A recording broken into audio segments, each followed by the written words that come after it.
మాస శివరాత్రి సందర్భంగా శ్రీ భద్రకాళి సమేత శ్రీ కొత్తకొండ వీరభద్ర స్వామి గారి ఆశీస్సులు తీసుకొని తెలంగాణ రాష్ట్రం అన్ని రకాలుగా అభివృద్ధిలోకి రావాలని,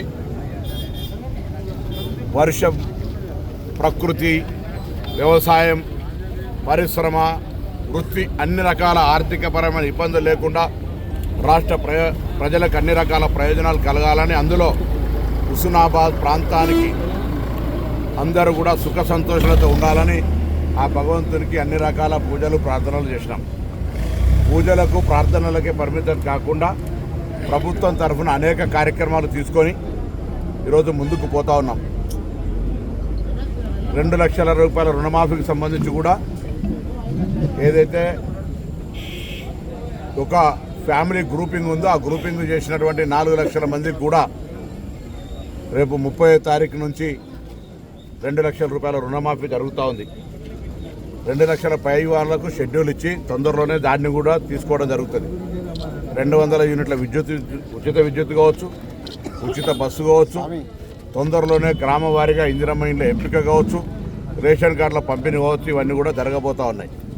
ఈ సందర్భంలో చిన్న చిన్న అంశాలకు సంబంధించి తప్పకుండా వాటి పట్ల కూడా ప్రభుత్వం చాలా అప్రమత్తంగా ఉన్నది. ఈ సందర్భంలో రాష్ట్రంలో బాధ్యులు గల అధికారులు ఎవరైతే దీనికి సంబంధించినటువంటి పర్యవేక్షణ చేయాలో హాస్టల్ లోపల అక్కడక్కడ ఫుడ్ పాయిజన్ అయి ఇబ్బంది జరుగుతున్న పరిస్థితులల్లో నేనే ఒక కొత్త కమిటీ వేసాం, ఫుడ్ సేఫ్టీ కమిటీ అని. అది మండల స్థాయిలో ఉంటుంది, జిల్లా స్థాయిలో ఉంటాయి. ఎక్కడైనా ఏదైనా గురుకుల లేదా రెసిడెన్షియల్ హాస్టల్స్లలో ఫుడ్ పాయిజన్ లాంటి పరిస్థితి ఏర్పడితే ఆ సంబంధిత అధికారులు బాధ్యులవుతారు. ప్రభుత్వం తరఫున అన్ని రకాల చర్యలు తీసుకుంటా ఉన్నాం. మెస్ ఛార్జీలు పెంచారు, కాస్మెటిక్ ఛార్జీలు పెంచారు, అక్కడ ఉండబడేటువంటి మౌలిక సదుపాయాలను కలిగిస్తూ ఉన్నాం. పంచాయతీరాజ్ తరఫున ఈజీఎస్కు సంబంధించిన అన్ని రకాల ఆ స్కూల్ యొక్క పరిసర ప్రాంతాలు శుభ్రంగా ఉండేలా ఈజీఎస్ కింద పనిచేయమని కూడా ఆదేశాలు ఇచ్చినాం.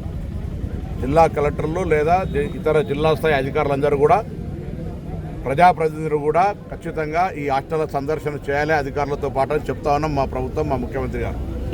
సో వీటి పట్ల ప్రత్యేక శ్రద్ధ తీసుకొని నేను కూడా ఒక బ్యాక్వర్డ్ క్లాస్ వెల్ఫేర్ మినిస్టర్గా నేను అందరికీ విజ్ఞప్తి చేస్తున్నా. ఇది ఒక సామాజిక బాధ్యత.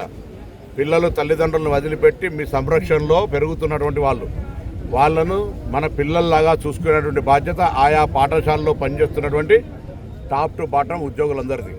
ఎక్కడ నిర్లక్ష్యం వహించినా ప్రభుత్వం ఉపేక్షించదు, తగిన చర్యలు తీసుకుంటుందనే మాట ఈ సందర్భంగా మనం చేస్తున్నాం. రాజకీయానికి వస్తే ఇవాళ దీక్షా దివస్ పేరు మీద టీఆర్ఎస్ పార్టీ చేస్తూ ఉన్నది. సంతోషం. దీక్షా దివస్ మీకు తెలుసు, దీక్షా దివస్లో నిరాహార దీక్ష విరమింపజేస్తే ఆ కాడిని విద్యార్థులు, ఉస్మానియా విద్యార్థులు ఎత్తుకున్నారు. మళ్ళీ నేను ఇలా ఈ దినం రోజు రాజకీయంగా ఎక్కువ విమర్శలు చేయదలుచుకోలేదు, కానీ ఒక్కసారి ఆత్మవిమర్శ చేసుకోండి. మేము తెలంగాణ ఎంపీలుగా తెలంగాణ సాధనలో ఏ పాత్ర పోషించినామో, తెలంగాణ ఇవ్వాలనే దృఢ సంకల్పంతో ఒకవేళ సోనియా గాంధీ గారు లేకుండా ఉంటే తెలంగాణ రాష్ట్రం ఏర్పడేదా ఒకసారి ఆలోచన చేసుకోవాలి. అటువంటి సోనియా గాంధీ గారిని పట్ల కృతజ్ఞులుగా కాకుండా కృతజ్ఞతలుగా ఉండేటువంటి ప్రయత్నం చేయండి అన్ని రాజకీయ పార్టీలు. మరి ఈరోజు పరిస్థితులలో భారతీయ జనతా పార్టీ నాయకత్వం కూడా మరొకసారి జవాబు చెప్పాల్సిన అవసరం ఉన్నది.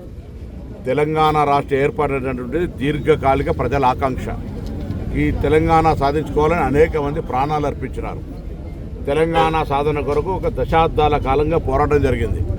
అటువంటి తెలంగాణ ప్రజాస్వామికంగా సోనియా గాంధీ గారి నిర్ణయం మేరకు ఆనాడు ఉన్నటువంటి అందరూ కూడా పార్టీలు కలిసి పార్లమెంట్లో బిల్ పాస్ చేసుకుంటే తల్లిని చంపి బిడ్డనెత్తుకపోయారని, తెలంగాణ దేశ విద్రోహులుగా వ్యవహరించారని, తలుపులే తెచ్చుకున్నారని మాట్లాడుతుంటే చీము నెత్తురు తెలంగాణ రక్తమున ఏ బీజేపీ నాయకుడు ఎందుకు మాట్లాడతలేరని అడుగుతా ఉన్నాం. ఇవాళ అది తప్పు. తెలంగాణ ప్రజల ఆకాంక్ష అని చెప్పలేకపోతున్నారు ఎందుకని అడుగుతా ఉన్నాం.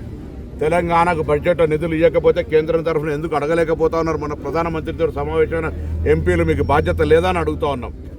తెలంగాణ మొత్తంలో వరదలలో ఇబ్బంది పడి 10,000 కోట్లు 10,000 కోట్ల నష్ట ప్రతిపాదనలు ఇస్తే ముష్టి 400 కోట్లు ఇస్తే మీకు కనీసం బుద్ధి జ్ఞానం కలుగుతలేదా అని అడుగుతా ఉన్నాం.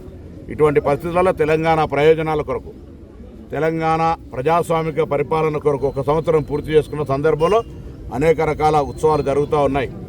తప్పకుండా మిగతా అన్ని కార్యక్రమాలు కూడా చేస్తామనే విశ్వాసాన్ని ఇస్తా ఉన్నాం. ఆర్థికపరమైన పరిస్థితి మీకు తెలిసి రాష్ట్రంలో 7.5 లక్షల కోట్ల అప్పు చేసినటువంటి పరిస్థితుల్లో కూడా ఎటువంటి ఏ ఇబ్బంది లేకుండా 1వ తారీఖు జీతాలు ఇచ్చే కార్యక్రమం పెట్టుకోను. అన్ని రకాల కార్యక్రమాలను ఎక్కడ ఇబ్బందులు కూడా కొనసాగిస్తాను. తప్పకుండా భవిష్యత్తులో ఇంకా మరింతగా ప్రజలకు అన్ని రకాలుగా సేవలు అందించే విధంగా, అందుబాటులో ఉండే విధంగా ఈ ప్రజాపాలన ప్రభుత్వం కొనసాగుతుంది.